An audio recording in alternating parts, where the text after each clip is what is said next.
નમસ્કાર ખેડૂત મિત્રો, આજે આપણે જોઈ રહ્યા છીએ વિદેશી ટ્રેક્ટર અને હાર્વેસ્ટર જે રીતે મકાઈ કાઢવાનું કામ કરે છે એ આપણે જોઈને આપણું મન ખુશ થઈ જાય. તો આવો આ વિડીયો જુઓ, કારણ કે આવું ટેકનોલોજી ભારતમાં બહુ ઓછું જોવા મળે છે. ખેડૂત મિત્રો, મકાઈ કાઢવાની વાત આવે એટલે મજૂરી, સમય અને ખર્ચ ત્રણેય મોટી સમસ્યા થાય છે. એટલે હાથથી કામ કરીએ તો દિવસો લાગે અને મજૂરી ચડી જાય છે. અને મશીન હોય કે ન હોય, પણ આ રીતનું વિદેશી મશીન જોવો કેવી રીતે કામ કરે છે.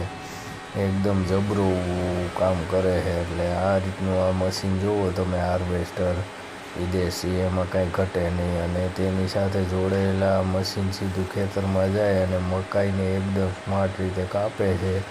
અને દાણો અલગ કરી અને ભૂકો પણ નથી થતો, સાફ સફાઈ કરીને એને એકદમ એને કાંઈ હાર્વેસ્ટર મકાઈને છોડને કાપે છે. પછી અંદર રોટેશન થાય છે અને મકાઈના દાણા અલગ બોક્સમાં ભેગા થાય છે.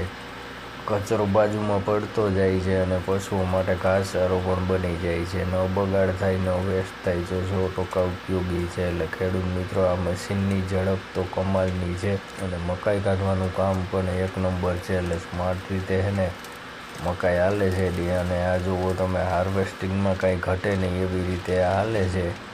એટલે એમાં કાંઈ અને પાકમાં ઓછું નુકસાન અને સીધો નફો થાય એવું હાલે છે. જુઓ તમે આ કઈ રીતનું એનું કામ છે જુઓ.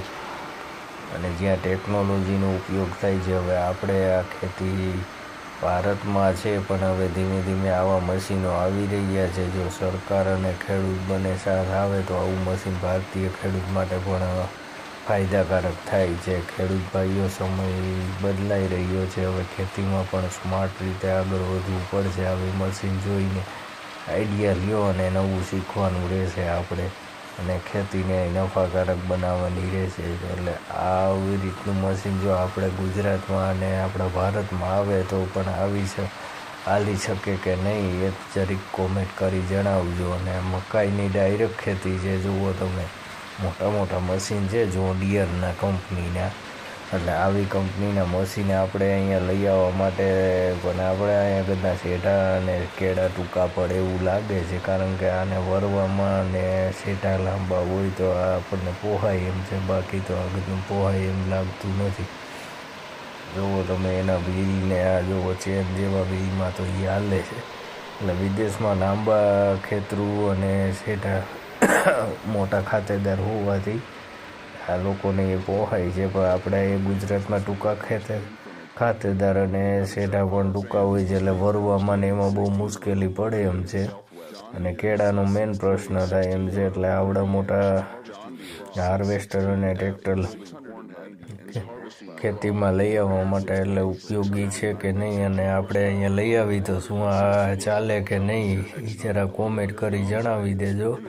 બાકી આ વિદેશના મશીનમાં કાંઈ ઘટે એવું લાગતું નથી. તમારું શું કહેવું છે?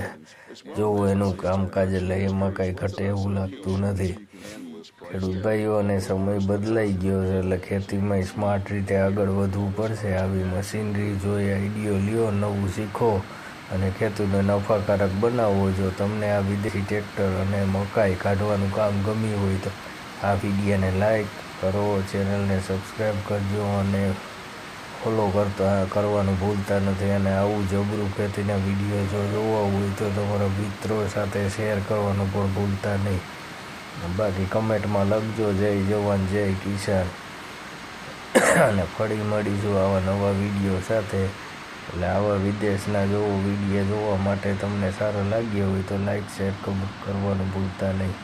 જય જવાન જય કિસાન મિત્રો. અને જોવા મકાઈનો દદેડો સીધો બીજા ટ્રેક્ટરમાં પડે, એટલે માણાની કાંઈ જરૂર પડતી નથી. વિદેશવાળાનું બધાનું કામ તો કાંઈ ઘટે નહીં એવું જો. બાકી જો મકાઈ ડાયરેક્ટ આપણે તો શું છે, વાઢવાની વળી કાઢવાની, દોડવા વીણવાના ને એવું પીંજેણું થાય છે. પણ આમાં એ કંઈ ફિલ્મ રહેતી નથી. આ સીધું આ બે ટ્રેક્ટર મૂકવા, એકમાં સીધું ડોલસું ભરાઈ જાય અને એક હાયલું જાય છે કટિંગ કરી છે. એટલે આપણે કટર જેવું કામકાજ છે આનું.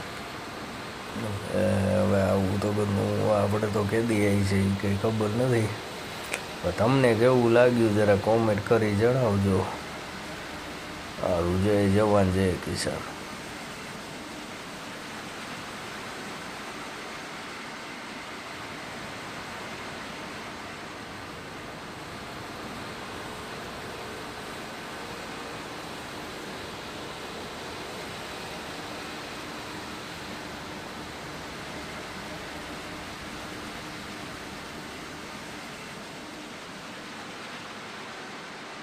The 40-foot wide, 16-row, 30-inch space John Deere. The 40-foot wide, C16F 16-row, 30-inch space John Deere C16F folding corn head was introduced in model year 2020 as part of the company's range of C-Series corn heads, which includes 9 different models of rigid and folding headers manufactured at John Deere's Harvester Works located in East